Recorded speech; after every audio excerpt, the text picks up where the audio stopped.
और मुझे अफसोस हो रहा था, आपने सीएम कंपोजिट विद्यालय की बात की। इस सीएम कंपोजिट विद्यालय केवल हम एक जिले में पहले चरण में 2 दे रहे हैं, लेकिन सच्चाई ये है कि हम इसको न्याय पंचायत स्तर तक बनाना चाहते हैं। 8000 न्याय पंचायतें हैं, 8000 न्याय पंचायतों में 8000 ऐसे विद्यालय बनाने की दिशा में हम कार्य कर रहे हैं। इस बजट में भी हमने पैसा 150 हम गत वर्ष पैसा दे चुके हैं, 150 का इस बार भी हम पैसा दे चुके हैं। यानी पहले चरण में हर विधानसभा क्षेत्र में एक एक बन जाए, और एक एक बनने के बाद फिर हम लोग इसको ब्लॉक स्तर पर ले जाएंगे, फिर न्याय पंचायत स्तर पर लेके जाएंगे। 12 से 15 एकड़ क्षेत्रफल में प्री प्राइमरी से लेकर के 12वीं तक के बच्चे एक कैंपस के नीचे, एक छत के नीचे पढ़ेंगे।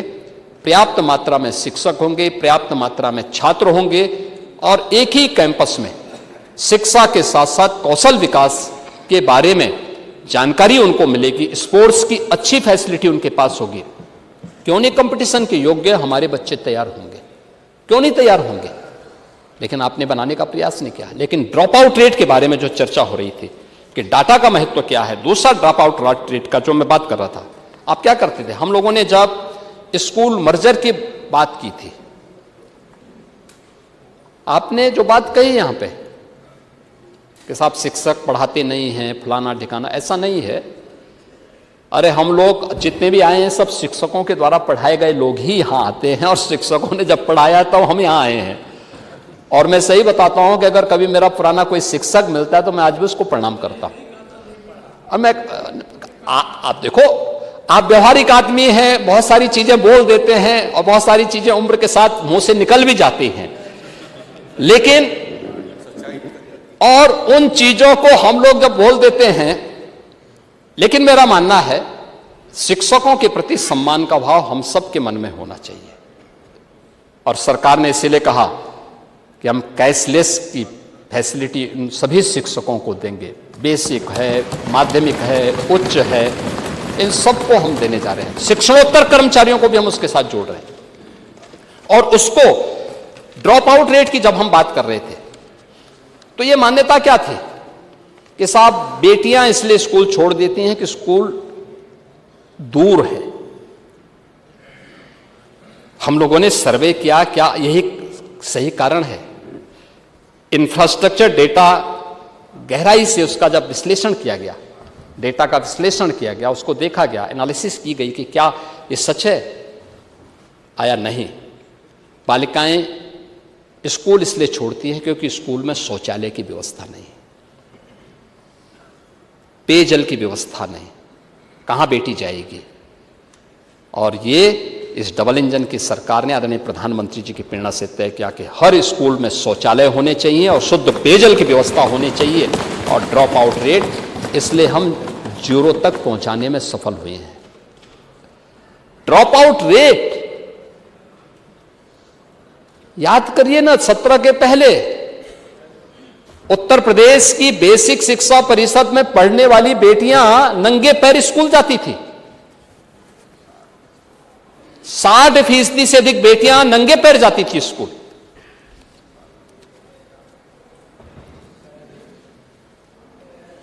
और आज हम लोगों ने उसी समय घोषणा की थी, जब मैं बुंदेलखंड दौरे में गया था, मैंने देखा था कि स्कूल जा रहे हैं बच्चे। मैं गाड़ी रोका, मैंने पूछा भी कहां जा रहे हो? तो एक फटे हुए बैग लेकर के बेटी जा रही थी, कई अन्य बच्चे भी थे, नंगा पैर। मैंने कहा कहां जा रही हैं? का स्कूल। सर्दियों का समय, फटी हुई फटा हुआ कुर्ता, नंगे पैर। मैंने कहा चप्पल नहीं है, चुप। मैंने अपने सहयोगी से कहा, मैंने कहा इस बच्चे को 100 रुपया दो खरीदने के लिए। उसने नहीं लिया।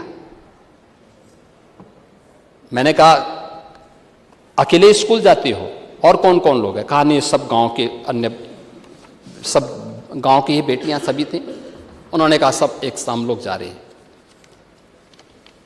यानी ये स्थितियां थी। तो मैंने ये पूछा, मैंने कहा भाई वगैरह नहीं है? कहा साहब भाई है, लेकिन भाई तो अंग्रेजी स्कूल में पढ़ता है। हाँ, मैं क्या करूं? नहीं देखो, गलत बोल रहे हैं आप लोग, पिक एंड चूज करते थे।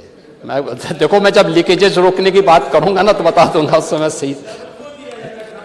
नहीं, मैं बताऊं, समाजवादी पेंशन स्कीम केवल समाजवादी कैडर को, अरे कम से कम जिस कांग्रेस की बैसाखी से वहां पहुंचे थे उस कांग्रेस के ही नेताओं को दे देते, नहीं दिया। चेहरा देख करके देते थे, किसी और को नहीं देते थे। अरे पांडे जी एक बात बताइए, कम से कम उन गरीब ब्राह्मणों को भी दे दिए होते, जो गरीब ब्राह्मण बेचारे जो गरीब ब्राह्मण स्कॉलरशिप नहीं पाते हैं, संस्कृत पढ़ने वाले गरीब ब्राह्मण जी ने तो पावे। नहीं, मैं वही कह रहा हूं ना, नहीं दिए। तो यही मैं पूछ रहा हूं कि आप लोग तो उन गरीबों पर भी अत्याचार किए, लेकिन हमारी सरकार ने देखिए। और मैंने पूछा भाई कहां है? उसने कहा अंग्रेजी स्कूल में पढ़ता है। मैंने कहा उसके पास भी चप्पल नहीं है। कहा नहीं, उस तो भाई है ना। मैं उसी दिन शाम को वापस आया लखनऊ। मैंने बुलाया वित्त सचिव को भी और बेसिक शिक्षा परिषद के भी प्रिंसिपल सेक्रेटरी को बुलाया। मैंने कहा देखो, प्रदेश भर के हर बेटी के लिए 2 uniform, bag, books, shoes, socks ये अनिवार्य रूप से करो पूरे प्रदेश भर में। और इस प्रक्रिया को हम लोगों ने आगे बढ़ाया।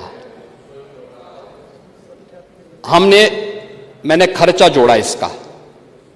देखो, इसे सदन में चर्चा होती थी। मैंने कहा कितना खर्चा आता है इसमें, एक इंडिविजुअल को खरीद के दिखाओ मेरे सामने। पता लगा 800 रुपये में ये सब आ जाता है। मैंने कहा ठीक। तो पहले 4 साल हम लोगों ने जिले में पैसा भेजा, पैसे भेज के कहा गया कि लोकल स्तर पर आप प्रोक्योर करिए। स्वाभाविक रूप से फिर बाद में हुआ कि बालकों को भी दे दिया जाए। हमने कहा सभी बच्चों को दो, जो भी बेसिक शिक्षा परिषद में पढ़ने वाले बच्चे हैं सभी बच्चों को दे दो। और उन बच्चों के लिए हमने देखो यहां पे भी जाति नहीं देखी, क्षेत्र, जाति, मत, मजहब नहीं देखा, क्योंकि सरकार के लिए पाप है अगर सरकार इस प्रकार का भाव रखती है। तो हम लोगों ने सबको समान रूप से दिया और समान रूप से देने के बाद फिर सरकार ने इस बात को कहा कि भाई ठीक है, अब ये चीजें हो गई। हमने कहा आता था भाई इतनी स्वेटर एक साथ कौन दे देगा। लुधियाना से भी नहीं आ पाता था, यूपी के अंदर भी नहीं आ पाता था। इतने जो यूनिफॉर्म कौन देगा। तमाम शिकायतें आती थी कि कहीं समय पे मिला है, कहीं नहीं मिला है। तो हमने कहा ये काम करो, अब इन बच्चों को आधार से लिंक कर लो, इनके नाम हैं, आधार से लिंक करो, अकाउंट खोलो और इनके अकाउंट में अब 800 की बजाय 1200 रुपया भेज दो। हर साल 1200 रुपये के हिसाब से उन बच्चों को देते हैं। ये है यूनिवर्सल लॉ का नियम, सबको समान, यही व्यवस्था है। और सरकार